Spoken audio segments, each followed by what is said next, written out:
Good evening. You're watching the Super Saturday debate right here on CNN News 18. My name is Toya Singh. Tonight, we're keeping our eye on the horrific incident that's played out in Karnataka 5 days ago and the actions or inaction that has followed it. In the wee hours of Monday morning, a mother was attacked in Belagavi in Karnataka because her son ran away with a girl. The relatives of the girl stripped the mother of the boy naked. They paraded her and later they tied her to an electric pole and proceeded to assault her.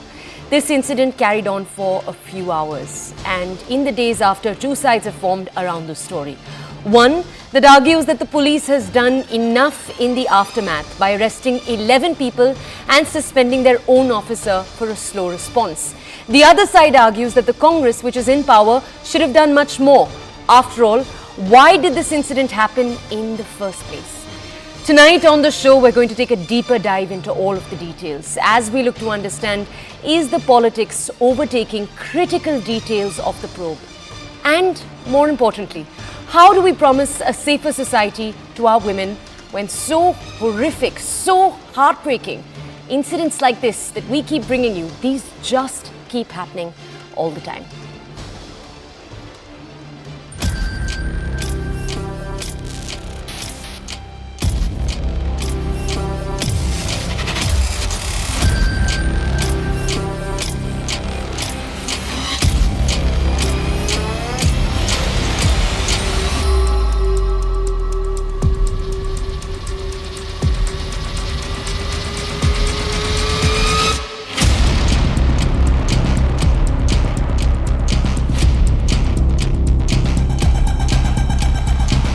जो दो व्यक्ति हैं जिन्हें अभी तक गिरफ्तार नहीं किया गया है, हम सब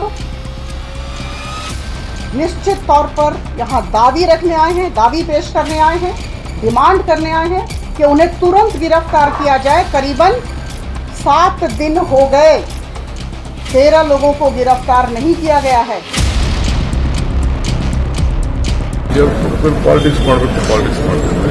But now we are committed. ನಮ್ಮ ಎಲ್ಲ ಹೆಣ್ಮಕ್ಳ ಸೇಫ್ಟಿ ವಿಚಾರದಲ್ಲಿ ಏನೇನು ನಮಗೆ ಗೊತ್ತಿಲ್ಲದಕ್ಕಿಂತ ವಿಚಾರಗಳಾಗಿತ್ತು, ಅದಕ್ಕೆಲ್ಲ ಮುಂಜಾಗ್ರತೆಗೆಲ್ಲ ಕಾನೂನು ರೀತಿ ಕ್ರಮ ತಗೊಳ್ತಾರೆ. ನಡ್ಡಾ ಅವರು ಇದರಲ್ಲಿ ಬಿಜೆಪಿ ರಾಜಕೀಯ ಮಾಡ್ತಾ ಇದ್ದಾರೆ.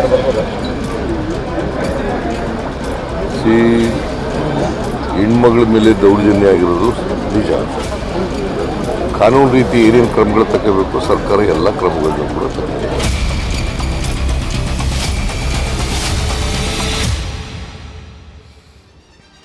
Okay, tonight on the show, we're going to try to bring you all of the facts that we can on this story. We're going to have reporters joining us before we go over to the politicians to understand their perspective. This is really to bring you all of the facts. But let's take a look first. The High Court has already had a say on this entire story. It's played out since Monday. Let's take a look at what the High Court had to say. They've come down very, very heavily on the Karnataka government. The state government is a Congress government. We just played out for you 2 clips from the Deputy Chief Minister and the Chief Minister of the state. But what did the High Court have to say? Number one, they said the victim's plight. So that woman who was tied to an electric pole, they've said her plight was worse than Draupadi's. They've also said that no Lord Krishna came for the woman's rescue. What they've really tried to highlight is the fact that she was tortured in this manner for 3 hours.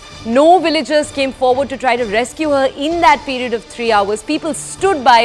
13 people participated in this incident, and the incident, the thinking, the fact that this woman was being punished in this manner for a decision that her son made. Her son, remember, ran away with a girl, and it was the girl's relatives that are reported to have done this to the woman. This incident, therefore, according to the Karnataka High Court, itself shows the mindset of the people that were involved.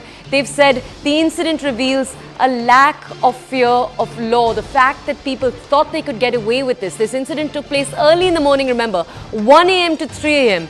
The victim only reportedly got to the hospital at 6 a.m. That's when the police reportedly arrived. These delays took place. Now, the Karnataka High Court has said such incidents jeopardize all of our achievements. They've also said, why couldn't more preventive policing be taking place in the first place? Why wasn't the police on their A game when this happened? They also said, we don't deserve to be called human. Okay, let's move on very quickly. Some breaking news coming in this same story. We'll bring you that. Okay, over the last few days, the BJP formed a fact-finding commission. They said, and this was actually something done by JP Nadda, so right at the top, the BJP decided we're going to send a fact-finding commission down to the ground in Belagavi to find out what actually happened. In the last few days, they've had their workers campaigning against the Congress, saying the Congress has not done enough. Now the High Court coming down on the BJP fact-finding committee.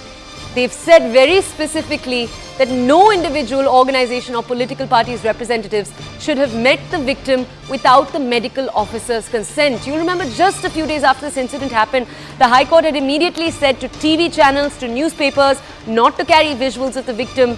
They'd said they want to protect the victim. Now, after the BJP's fact-finding committee visits the ground, the court coming down and saying that the manner in which they've carried out that visit should not have been done. Okay, we're also going to have a number of experts on this story now. We may also have a reporter join us a little later. Right now, we're going to go over to the spokespeople we have with us on the show. We also have with us activists, columnists. Let me bring you the introduction first, then we'll go over to each of them. Good evening, ladies and gentlemen. Let me just introduce you to our viewers and then we'll come over to each of you. Guru Prakash Paswan, the national spokesperson of the BJP, is with us tonight. Bhavya Narasimhanmurthy, the spokesperson for the Congress, is here. Brinda Adige, a women's activist who's joined us many times on the show, is with us this evening. And Yuvraj Pokarna, a columnist. They're all with us right now to bring us more. Okay, we're going to start first with Bhavya to understand more about the Congress government's response.